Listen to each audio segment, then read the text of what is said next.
اگر ہمیں کوئی شخص کہتا ہے کہ شب برات کو اٹھ کے نفل نہ پڑھو، تو بھائی نفل ہم نے پڑھنے اللہ کی رضا کے لیے، ہمیں کسی بندے سے ڈگری لینے کی ضرورت نہیں، نہ تو ہمارے اور رب کے درمیان معاذ اللہ کوئی وسیلہ ہے کہ تو کہے گا تو پڑھیں گے، جب دل کرے گا پڑھیں گے، اور جتنے دل کرے گا پڑھیں گے۔ ہم تو نفل کہہ رہے ہیں اس کو، ہم نے کب کہا ہے ضروری ہے جو عشاء پڑھ کے سو جائے فجر تک سویا رہے، ہم اس کو گناہگار نہیں کہہ رہے، لیکن یہ ضرور کہیں گے کہ گولڈن چانس مس کر دیا اس نے چانس مس کیا ہے، یہ تو اللہ کی رحمت کا موقع تھا۔ حضرت سیدہ عائشہ صدیقہ رضی اللہ تعالی عنہ ارشاد فرماتی ہیں کہ شعبان کی 15ویں رات تھی، یعنی شب برات کی رات، فرماتی ہیں شعبان کی 15ویں رات تھی، میں نے اچانک نظر ڈالی تو حضور میرے بستر میں تھے، پھر میری نظر پڑی تو حضور نہیں تھے، میرے دل میں گمان آیا، خیال آیا کہ شاید کسی اور زوجہ کی طرف حضور کا میلان تباہ ہو گیا ہو، وہاں تشریف لے گئے ہوں۔ فرماتی میں اٹھی باہر گئی تو نبی کریم علیہ السلام جنت البقیع میں تھے، قریب ایک جگہ پہ حضور دعائیں مانگ رہے تھے۔ فرماتے میں گیا تو حضور فرمانے لگے ابو بکر کی بیٹی تو نے کیا گمان کیا کہ اللہ کا رسول تیری حق تلفی کرے گا؟ عرض کی حضور آپ مالک ہیں، کہیں اور جانا چاہیں تو میری طرف سے پابندی نہیں۔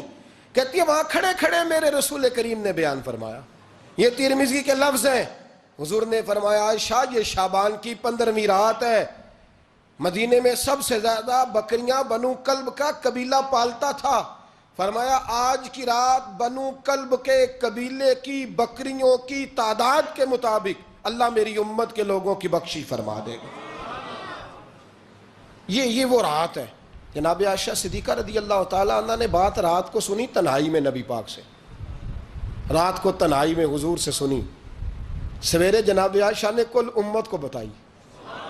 اگر یہ بات اہمیت والی نہ ہوتی تو بی بی صاحبہ آگے روایت کرتی، یہ کتابوں میں آتی، یہ لوگوں کو بتاتی۔ حضرت عائشہ نے روایت کیا اور مولا علی شیر خدا نے تو کھل کے کہا، ابن ماجہ میں حضرت علی سے پیار کرنے والوں کے لیے الگ عنوان، مولا علی نے کھل کے فرمایا شعبان کی 15ویں رات کو رات عبادت کرنا اور سویرے روزہ رکھنا۔ حضرت علی کے لفظ بائی نہیں سیاستہ میں، رات کو عبادت کرنا، دن کو روزہ رکھنا۔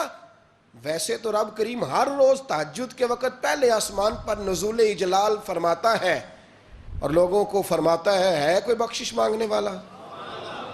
اور فرمایا ہر روز تہجد کے وقت یہ اعلان ہوتا ہے، پر شب برات کو نا شروع رات سے یہ اعلان شروع ہو جاتا ہے۔ ادھر دیکھو میری طرف، مغرب سے اعلان شروع ہو جائے گا۔ اللہ کرے آپ کو سمجھ آئے، اللہ کرے آپ کو۔ اور بھائی یہاں باہر لوٹ سیل لگ جائے، یہاں ابھی سیل لگ جائے، 5000 والا جوڑا 1500 میں، تو رش ختم ہوگا؟ اور بھائی اگر یہ لگ جائے، چلو یہ تو دور کی بات ہے نا، ہم تو لنگر والے لوگ ہیں، اگر لنگر کا اعلان ہو جائے کہ بڑا تگڑا ہے، بڑا تگڑا، ہمارے ہاں تو شادی کی روٹی کھلتی ہے تو لوگ آخری روٹی سمجھ کے کھاتے ہیں، تو شاید اللہ ماشاءاللہ یہ آخری ہے، اس کے بعد نہ ملے گی۔ جب اعلان ہوتا ہے اور دعوت ہوتی ہے کہ کھلا ہے جی کھاؤ، کیا حشر ہوتا ہے، کیا انداز ہے۔ مولا علی شیر خدا حدیث روایت کرتے ہیں، رنگ کیا ہے؟ فرمایا باقی راتوں میں نا تھوڑا سا پیکج ہوتا ہے، تھوڑا سا، آخری حصے میں رات کے شب برات کو نا رات چڑھتے ہی اللہ پہلے آسمان پر جو اس کی شان کے لائق ہے نزول جلال فرماتا ہے، اور پہلا جملہ یہ فرماتا ہے کوئی معافی مانگنے والا؟ اللہ کرے آپ کو سمجھ آئے، یعنی معافی دینے والا کہہ رہا ہے چلو آؤ ادھر، آؤ ذرا معافی مانگو، میں معاف کرنے آیا ہوں، مانگو معافی، ہے کوئی معافی مانگنے والا؟ معاف کر دیں گے۔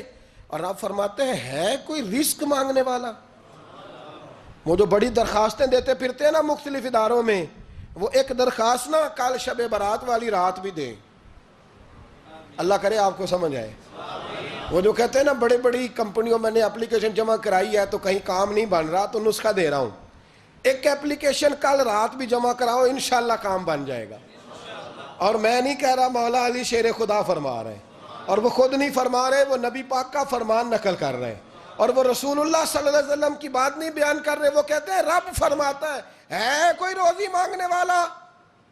سارے سیٹھوں، نوابوں، جاگیرداروں کے پاس جا جا کے تھک گئے ہو، ایک دن میرے کہنے پر، ایک رات، ایک دیہڑی ذرا شب برات والی لگا کے تو دیکھو، پر شرط یہ ہے کہ یقین کامل ہو، ارادہ یہ، مطلب اللہ معاف کرے، آپ نے ناراض نہیں ہونا، لیکن وہ ماحول اس طرح کا ہے کہ شب برات کو ایک دو ساتھی کو کہا رات کو عبادت کر کہتے جی وہ تو ٹھیک ہے پر سویرے چھٹی نہیں، کام کرنا ہے. یعنی رب کہہ رہا ہے کہ تو آ جا شب برات کی رات، جو مانگے گا وہ تجھے، لیکن یہ ادھر نہیں توجہ کر رہا. یہ کہتا ہے سویرے 10 بجے دکان نہ کھلی تو مشکل ہو جائے گی، دفتر نہ گیا تو حالات. آپ دیکھیں ذرا، اب جب یقین اس طرح کا ہو تو پھر تو میں ساری زندگی اداروں میں درخواستیں دینی ہیں. پھر آپ جیسا آپ کا مزاج ہوگا، اللہ تعالیٰ تو بندے کے گمان کے قریب ہے. تو میرے رسول پاک علیہ السلام نے ہمیں یہ میسج دیا، پیغام دیا، فرمائے اس رات جو اولاد مانگے گا رب اسے بھی عطا فرمائے گا. اس رات جو اللہ سے بخشش مانگے گا اللہ اسے بھی دے گا. اس رات جو رب کریم سے عزت مانگے گا اللہ اسے بھی عطا کرے گا. شارحین نے لکھا اس رات جو رب سے پردہ پوشی مانگے گا اللہ اسے پردہ پوشی بھی عطا کرے گا. جو جنت کا سوالی ہوگا رب اپنے فضل سے عطا فرمائے گا. کوشش فرمائے. 10 محرم کو ہمارے ہاں لوگ جاتے ہیں قبرستان، وہ کسی حدیث سے ثابت نہیں، میں منع نہیں کر رہا، جائیں 9 محرم کو جائیں، 10 کو جائیں، 11 کو جائیں، 8 کو جائیں، سفر میں جائیں، ربیع الاول میں جائیں، قبرستان میں جب بھی جائیں منع نہیں ہے. لیکن شب برات والی رات تو خود رسول کریم گئے ہیں نا قبرستان. اب جو بات میں نے سمجھانی ہے اس کو سمجھیں. نبی پاک کی والدہ کا مزار نہیں ہے وہاں جنت البقیع میں. حضور کے کو بھائی بہن، حضور کیا کرنے گئے؟ امت کی بخشش کے لیے گئے. شب برات کی رات لالچی نہ بنے کہ صرف میں نے اپنے لیے روزی مانگنی ہے، کل امت کے لیے مانگے رب کریم سے. مانگے اپنے بھائی کے لیے، مانگے اپنی بہن کے لیے، مانگے اپنے بیٹے کے لیے، مانگے اپنی بیٹی کے لیے، مانگے اللہ کریم سے. یہ مانگنے کی رات ہے. پچھلی راتی رحمت رب دی کرے بلند آوازہ، بخشش منگن واریاں کارن کھلا جے دروازہ. آئیں اللہ کی بارگاہ میں اس رات کو کھل کے دعا مانگیں. قبرستانوں میں نہ کچھ قبریں ایسی ہیں کہ جو بتاتی ہیں کہ سالوں بیت گئے ہیں کوئی آیا نہیں. کچھ قبریں بتاتی ہیں. اور کچھ بڑے قبرستان بڑے شہروں میں ایسے بھی ہیں کہ جن کا گورکن کہتا ہے کہ مجھے کمیٹی نے کہہ دیا ہے جہاں 4-5 سال کوئی نہ آئے وہاں نئی قبر بنا دیا کرو. وہاں نئی قبر بن جاتی ہے معاذ اللہ. او بھائی کچھ ہیں ایسے، کچھ ہیں. یہ جائیں نا اکبر بادشاہ یہاں لیٹا ہے لاہور میں، تو شعر لکھا ہوا ہے بر مزارے ماں غریباں نے گلے پروانہ سوزز نے صدائے بلبلے. فارسی کا مقولہ لکھا ہے اس کی قبر پہ، کہتا ہے میں وہ غریب ہوں. اعلیٰ بادشاہ ہے مقبرے میں لیٹا ہے، کہتا ہے میں وہ غریب ہوں کہ نہ یہاں کوئی پروانہ آتا ہے نہ بلبل آ کے گیت گاتی. کوئی آتا ہی نہیں، کوئی فاتحہ نہیں پڑھتا، کوئی فاتحہ نہیں پڑھتا. او بھائی کئی قبریں ایسی ہیں جن پہ سالوں بیت گئے کوئی لوٹا نہیں. اور مشکات میں حدیث ہے میرے نبی کریم علیہ السلام نے فرمایا جو قبر میں ہوتا ہے وہ تو اس آدمی کی طرح ہے جو دریا میں ڈوب رہا ہے اور وہ انتظار کر رہا ہے کہ میرا بیٹا میرے لیے دعا مانگے، میری بیٹی دعا مانگے. پر بیٹے کو تو 27 سال ہو گئے، ملک سے باہر ہے. کاغذ بنے گے تو ابے کی قبر پہ آئے گا نا، اس کے تو کاغذات ہی نہیں مکمل ہو رہے. وہ بیٹے کو تو مشکل ہے بڑی، وہ تو کاغذات نہیں بن رہے. وہ تو دولت کا مطالبہ پورا ہوگا تو جب ہی وہ کام ہوگا نا. انتظار ہو رہا ہے قبروں میں میرا بیٹا دعا کرے، میرا بھائی دعا کرے. اور اگر بچہ دفن ہے تو وہ کہتا ہے میری ماں دعا کرے، میرا باپ دعا کرے. کوشش کریں شب برات بعد از مغرب یہ رواج پیدا کریں. یہ رسول اللہ کا طریقہ ہے صلی اللہ علیہ وسلم. قبرستان میں جائیں اور جا کر کے وہاں اللہ تبارک و تعالیٰ سے دعا مانگیں کہ یا اللہ جو اس قبرستان میں لیٹے ہیں وہ بھی، اور جو آج تک کلمہ پڑھنے والے دنیا سے گئے وہ بھی، اور جو قیامت تک جائیں گے وہ بھی. اے اللہ تو سب کی بخشش فرما دے. اللہ کی رحمت کو محدود نہ کریں کہ صرف مجھے بخش دے، اسے کہیں یا اللہ کل کی بخشش فرما. ساری امت کے لیے دعا کریں. شب برات کی رات نفل پڑھیں. ہمارے ہاں محفل ہوتی ہے ہر سال الحمدللہ، بڑے شوق سے بڑا خوبصورت ہم اہتمام کرتے ہیں. لیکن میں اکثر دوستوں سے کہا کرتا ہوں کہ جن کو اکیلے میں نفل پڑھنے میں مزہ آئے وہ اکیلے میں پڑھیں. کتنی کھلی بات کر رہا ہوں. میں پابند نہیں کر رہا کہ آپ یہاں آئیں گے محفل میں آئیں گے ضروری ہے. بھئی آپ کو اکیلے میں مزہ آتا ہے نا. کچھ لوگ تنہائی میں ہوں تو دل زیادہ لگتا ہے، وہ تنہائی میں کریں اللہ اللہ کوئی عرض نہیں. لیکن کچھ ایسے ہیں کہ نعت سنتے ہیں تو دل نرم ہوتا ہے، تقریر سنتے ہیں تو دل نرم ہوتا ہے. تو جن کا اس طرح نرم ہوتا ہے وہ مسجد میں آئے, بات سنیں. کچھ کو سب کے بیچ بیٹھ کے رونا آتا ہے.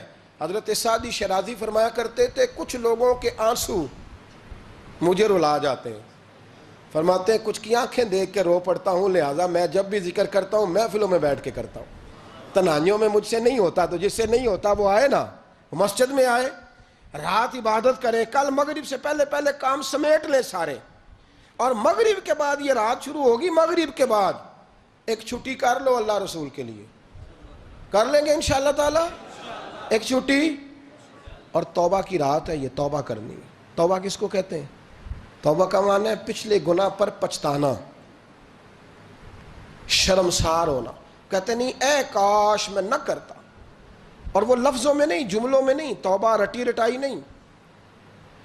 شرمسار ہونا اور آئندہ گناہ نہ کرنے کا پکا ارادہ کرنا, اس کا نام توبہ ہے. دیکھیں اللہ تعالیٰ فضل کرے, میں نے پچھلے سال کہا تھا پھر کہتا ہوں, مسجدوں سے نا شب برات کی رات, شب قدر کی رات چیخوں کی آوازیں آتی ہیں, لوگ اتنا روتے ہیں نا. رونا چاہیے, کم روتے ہیں زیادہ رونا چاہیے. لیکن سوال یہ ہے کہ اتنا زیادہ لوگ شب برات کی رات روتے ہیں, کیا پھر سویرے بددیانتی ختم ہو جاتی ہے؟ جو رات مسجد میں کھل کے رو کے آیا ہے اس کا پروگرام ہے نا کہ اب ملاوٹ کبھی نہیں کرے گا, اب گاہکوں سے جھوٹ کبھی نہیں بولے گا, اب وہ بددیانتی کا معاملہ کبھی نہیں کرے گا. لیکن رات روتا بھی رہے اور سویرے پروگرام یہ ہو کہ میں نے پھر لوگوں کو فریب دینا ہے, داؤ لگانا ہے, تو اس نے توبہ کیا رات کے, یہاں بس یہ ایکٹنگ کر کے لوٹ آیا ہے. یعنی بڑی سجا بنا کر کے سوار کر کے رات توبہ کی. کیا مطلب ہے توبہ کا؟ کہ توبہ آپ نے کی. حضرت حسن بصری سے کسی نے کہا توبہ کیا ہے؟ فرمانے لگے توبہ یہ ہے کہ جس گلی سے رب نے تجھے منع کیا ہے دوبارہ پھر تو اس گلی میں نظر نہ آئے, تو نظر ہی نہ آئے. اور جس جگہ جانے کا رب نے تجھے حکم دیا ہے پھر تو دوبارہ وہاں سے غیر حاضر نہ ہو. اگر یہ پروگرام ہی نہیں, ارادہ ہی نہیں. بچے ایک دو مجھے کہنے لگے کل حضرت صاحب توبہ کے موضوع پر ہم نے گفتگو کرنی ہے, تو کوئی باب بتائے کہاں پہ ہے. کچھ بچے شاگرد ہیں, کچھ مسجدوں میں جمعہ پڑھاتے ہیں. ایک نے مجھ سے کہا, تو میں نے کہا بیٹے پہلے مسجد میں جاؤ, 2 نفل پڑھو, توبہ کرو, توبہ کا ارادہ بناؤ. یہ رسم نہیں ہے. وہ نعت خواں بھی تو توبہ کر لینا جو شب برات کے دن لوگوں کو توبہ کرانے آیا ہے اور 25,000 کا سودا کر کے آیا ہے. تو آج اس کام سے تو توبہ کرنا, یہ نوٹ پھکوانے سے تو توبہ کرنا. یہ رسم ہے. ساری رات توبہ توبہ توبہ توبہ, یہ کیا معنی ہے اس کا؟ کیا مطلب کریں؟ امام غزالی فرماتے ہیں کہ ایک آدمی بادشاہ کا گارڈ تھا, سپاہی تھا, اس کا پہرے دار تھا, نگرانی کرتا تھا, بڑی وفاداری سے نوکری کرتا رہا. بادشاہ نے اسے تنخواہ کے علاوہ بھی بڑا نوازا. اسے بادشاہ نے بڑے الاؤنسز دیے, بادشاہ نے بڑا کچھ دیا, مکان دیا. کچھ سالوں کے بعد بادشاہ کو پتا چلا کہ یہ میرے لیے نہیں آتا تھا, اس کی تو میری کنیز پر نظر تھی, اس نے تو رات کی ڈیوٹی اس لیے لگوائی تھی کہ کنیز پر نظر تھی. تو امام فرماتے ہیں کہ بتاؤ پھر وہ بادشاہ اس کے ساتھ کیا سلوک کرے گا؟ وہ کیا سلوک کرے گا؟ تو لوگ کہنے لگے حضور لگتا یہ ہے کہ وہ نا 4-5 حصوں میں کاٹ کے تو کتوں کے آگے پھینکے گا.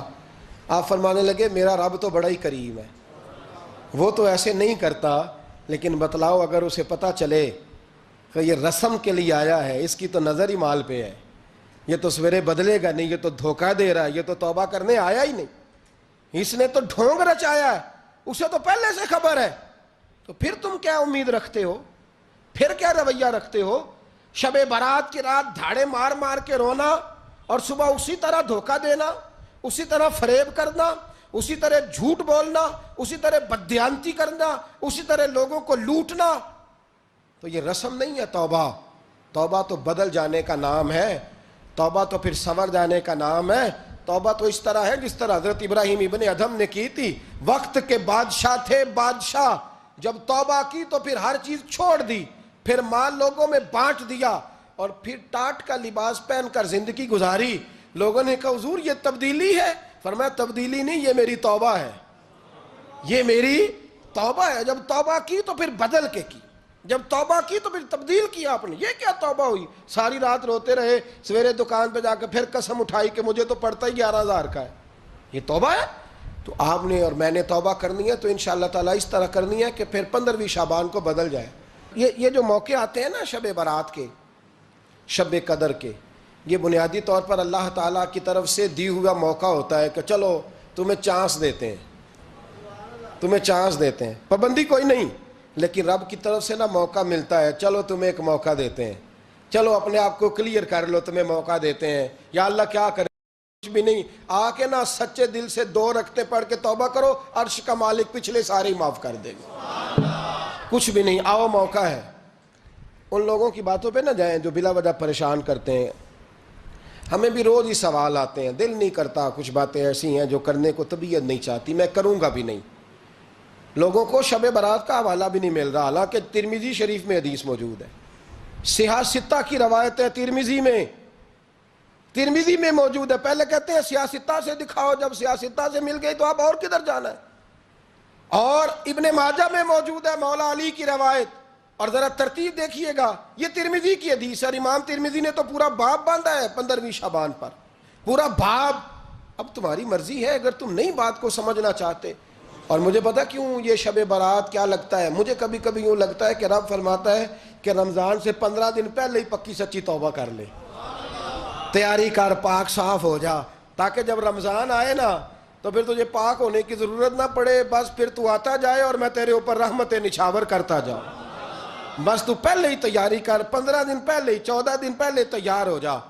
کل رات اپنے آپ کو ذہنی طور پر تیار کریں، بچوں کو تیار کریں، گھروں کو تیار کریں۔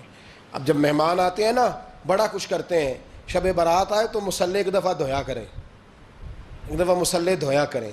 فرش دھوتے ہیں نا، مہمانوں نے آنا ہے تو ایک کمرے کا فرش دھو کے صاف کریں کہ خواتین نے یہاں ساری رات نماز پڑھنی، یہ ارادے بنائیں۔ جس طرح آپ کہتے ہیں نا رات کو سفر کرنا ہے تو دوپہر میں تھوڑا آرام نہ کر لوں تو کل دوپہر میں آرام کر لیں، تاکہ رات کو رب رب کرنا آسان ہو جائے، اللہ کی بارگاہ میں بیٹھنا آسان ہو جائے۔